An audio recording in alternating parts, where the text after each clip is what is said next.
Assalamualaikum warahmatullahi wabarakatuh, rekan-rekan semua, para pelaku pengadaan, pemerhati pengadaan, barang jasa di seluruh Indonesia dan seluruh dunia.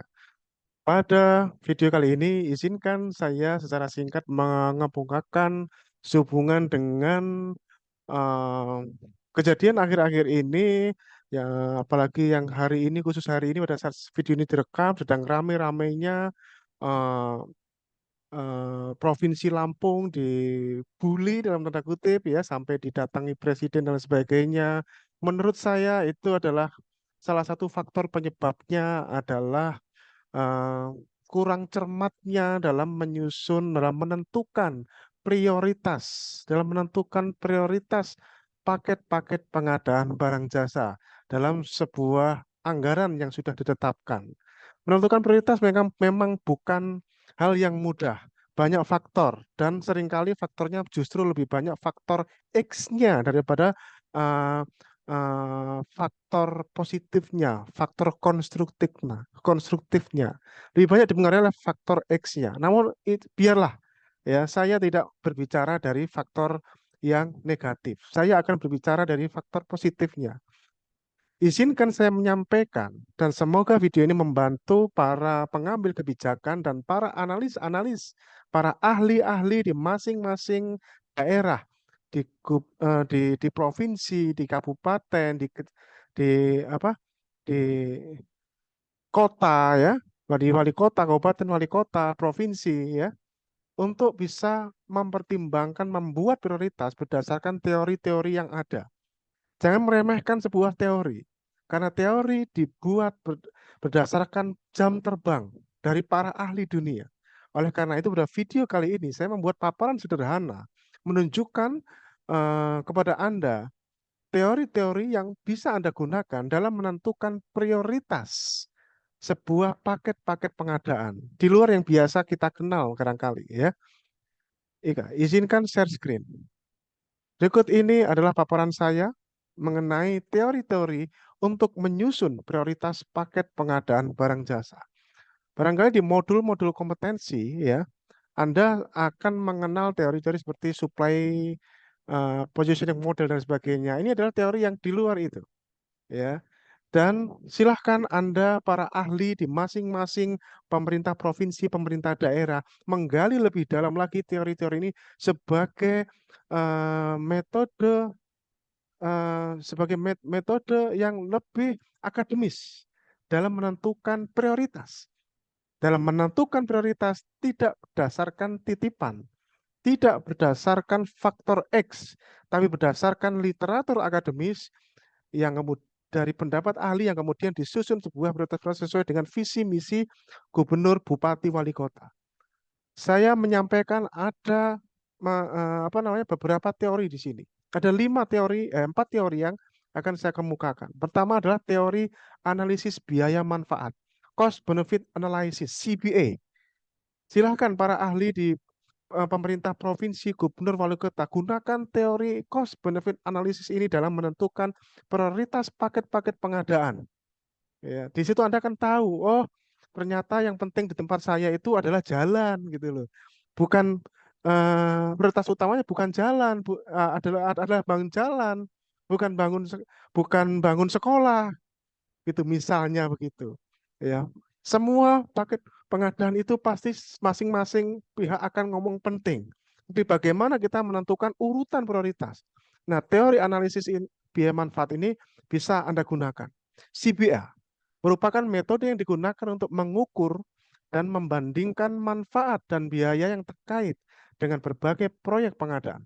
Tujuannya adalah untuk menentukan proyek mana yang memiliki nilai manfaat tertinggi terhadap biaya yang dikeluarkan. Ya, silahkan para ahli di masing-masing. Saya tahu masing-masing ahli itu memiliki tenaga ahli yang luar biasa hebatnya dan bayarannya, ya gitu ya. Silahkan manfaatkan teori cost benefit analysis kemudian sampaikan, ya sehingga Anda bisa tahu eh, mana yang diprioritaskan. Pak, mereka kan pasti lebih tahu. Oke, anggap saja mereka lebih tahu. Anggap saja video ini mengingatkan Anda. Ya, siapa tahu selama ini pemerintah daerah membuat prioritas pembangunan, prioritas paket pengadaan itu tidak berdasarkan teori literatur akademis, tapi berdasarkan faktor X. Siapa tahu, gitu ya. Jadi cukup memahami teori tidaklah cukup. Sehingga saya di sini hanya mengingatkan Anda, ya, gitu. Teori yang kedua yang bisa Anda gunakan ini teori yang sangat paling terkenal, teori SWOT, analisis SWOT, Strength, Weakness, Opportunities, and Threats.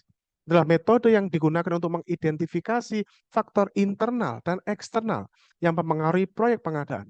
Dengan mengidentifikasi kekuatan, kelemahan, peluang, ancaman, pihak pengambil keputusan dapat menetapkan prioritas berdasarkan potensi keberhasilan sebuah paket pengadaan. Teori SWOT. Teori ketiga yang ingin disampaikan di sini, anggap saja saya hanya mengingatkan. Saya yakin para ahli-ahli di tempat Anda itu sudah ngelontok dalam tanda kutipnya. Tapi tahu saja tidak cukup. Itulah kita di sini adalah sesama sesama warga negara Indonesia saling mengingatkan saja. Teori Anda bisa gunakan, teori prioritas multi kriteria decision analysis, MCDA. Metode ini digunakan untuk mengevaluasi berbagai paket-paket pengadaan berdasarkan sejumlah kriteria yang relevan. Dalam konteks pengadaan barang jasa, kriteria ini mungkin mencakup aspek biaya, kualitas, waktu, pelaksanaan, dampak lingkungan, dan faktor lainnya. Setelah menentukan kriteria, maka pihak pengambil keputusan dapat menilai proyek-proyek mana yang ada dan mengurutkan mereka berdasarkan skor yang diperoleh. MCDA. Ya, silahkan Anda teliti lebih dalam lagi. Nanti ada jurnal, saya akan nulis jurnal-jurnal yang untuk paket-paket pengadaan tertentu dengan menggunakan teori MCDA ini. Tapi saya yakin Anda bisa. Ya, saya hanya mengingatkan saja, inilah ada teori ini. Coba gunakan saya dalam menentukan prioritas. Skor mana yang lebih tinggi, itulah diutamakan. Gitu ya. Oke. Kemudian teori berikutnya adalah teori project scoring. Project scoring ini cukup kurang terkenal, tapi lumayan bisa digunakan referensi. Ya, setiap proyek itu diberikan skor berdasarkan kriteria yang telah ditentukan. Nah, kriteria ini misalnya mencakup dampak strategis, risiko, kebutuhan sumber daya, dan lain-lain. Setelah skor itu dihitung, proyek tersebut diurutkan berdasarkan skor total mereka dan prioritas ditentukan berdasarkan peringkat tersebut. Itu namanya teori project scoring. Ya. Nah, ini 4 teori yang semoga ini bisa berguna. Berikutnya pada bagian yang kedua, izinkan saya menyampaikan sumber referensi utama dari masing-masing teori yang sudah disebutkan tadi. Ya, teori cost based analysis (CBA).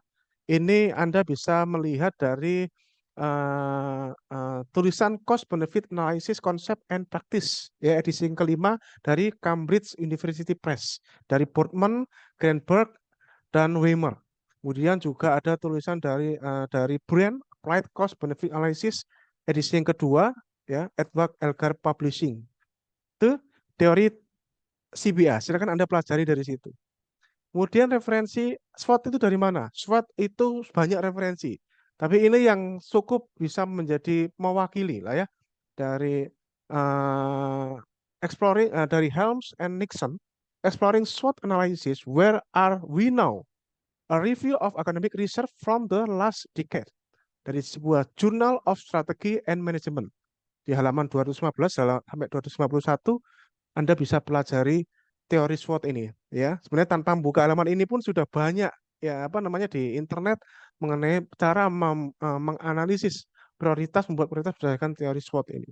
Juga dari apa namanya, dari dari Weyrich, ya, The TOS Matrix, a tool for situational analysis, long range planning, di halaman 54 sampai 66. Oke. Kemudian teori MCDA, Multi Criteria Decision Analysis. Ini referensinya kita ambil dari Multiple Criteria Decision Analysis and Integrated Approach Springer yang ditulis oleh Belton and Stewart tahun 2002. Juga oleh Satie, The Analytic Hierarchy Process, McGraw-Hill, ya, di tahun 1980. Anda bisa pelajari teori MCDA ini. Teori project scoring, Anda bisa referensi dari mana? Referensinya ini dari International Journal of Project Management, an Integrated Framework for Project Portfolio Selection, yang ditulis oleh Archer and Ghessem Zadeh tahun 1999. Kemudian juga referensinya juga dari Portfolio Management for New Product Development, Result of an Industry Practice Study dari R&D Management, ditulis oleh Cooper and Clarence Smith, ya, di halaman 361 sampai 380. Itu beberapa referensi yang bisa dari keempat teori ini. Pada bagian terakhir ini, izinkan saya mengemukakan siapa sih penemu teori-teori ini gitu. Silahkan Anda pelajari nanti teori ini, tapi saya perlu berkepentingan untuk menunjukkan pada Anda siapa sih yang menginisiator pertama kali atau penemu. Karena tidak mesti sebuah teori itu ditemukan oleh seseorang. Seringkali teori itu malah berkembang dengan sendirinya. Kita lihat.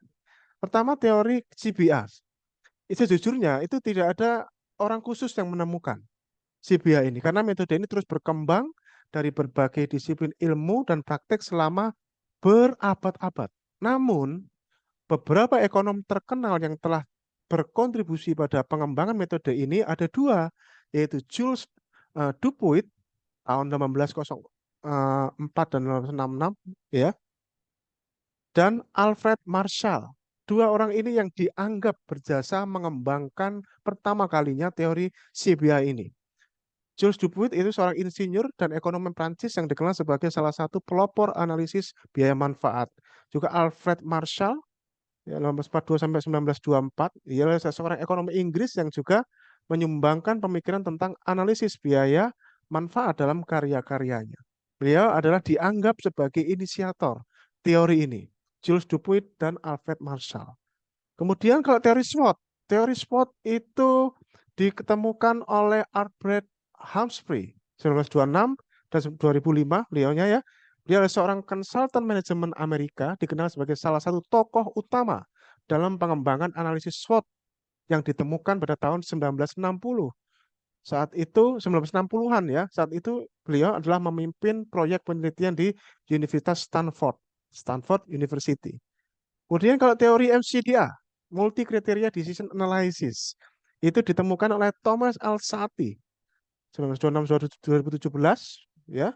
Beliau adalah seorang matematikawan Amerika, adalah penemu metode analitik hierarki proses AHP. Nah, metode analitik hierarki proses itu merupakan salah satu pendekatan utama dalam MCDA ini. Teori project scoring. Nah, ini seperti yang tadi saya katakan, ini tidak ada yang menemukan khusus. Ya, tidak ada satu penemu khusus teori project scoring ini. Karena metode ini merupakan hasil dari berbagai penelitian teori dan praktek manajemen proyek sepanjang waktu. Namun, ya sama kayak teori yang pertama tadi, beberapa penulis seperti Archer dan Geshem Zadeh serta Cooper, Edgate, dan Klein Smith yang disebutkan sebagai referensi sebelumnya tadi ya, itu merupakan tokoh yang sangat penting dalam mengembangkan konsep project scoring dalam manajemen portofolio proyek. Sehingga diberikan skor, kemudian dari skor itu bisa ditentukan, oh ini yang diutamakan. Seperti itu. Demikian rekan-rekan semuanya, semoga paparan ini bisa memberikan wawasan literatur akademis Anda dalam membuat keputusan prioritas paket-paket pengadaan mana yang harus ditentukan lebih awal. Karena bagaimanapun dalam membuat perencanaan pengadaan, kita dipaksa untuk memprioritaskan sebuah paket pengadaan. Karena apa? Karena inginnya kebutuhannya banyak, tapi pertinyi ini duitnya terbatas, gitu ya, dibagi-bagi di antara semua instansi pemerintah. Padahal butuhnya banyak gitu. Sehingga dibutuhkan konsep-konsep literatur akademis untuk bisa meneliti, meriset mana. Ya, sehingga keputusan itu dibuat berdasarkan riset. Berdasarkan riset. Bukan berdasarkan titipan faktor X. Gitu ya. Semoga bermanfaat, semoga tidak ada yang tersinggung dengan kata-kata saya ya. Saya tidak menyinggung siapapun di sini, rekan-rekan semua, tapi ingin memberikan sumbangsih kepada bangsa dan negara. Bagaimana membuat, menentukan, mengambil kebijakan, menyusun prioritas paket pengadaan barang jasa. Semoga bisa bermanfaat. Terima kasih. Assalamualaikum warahmatullahi wabarakatuh. Salam pengadaan.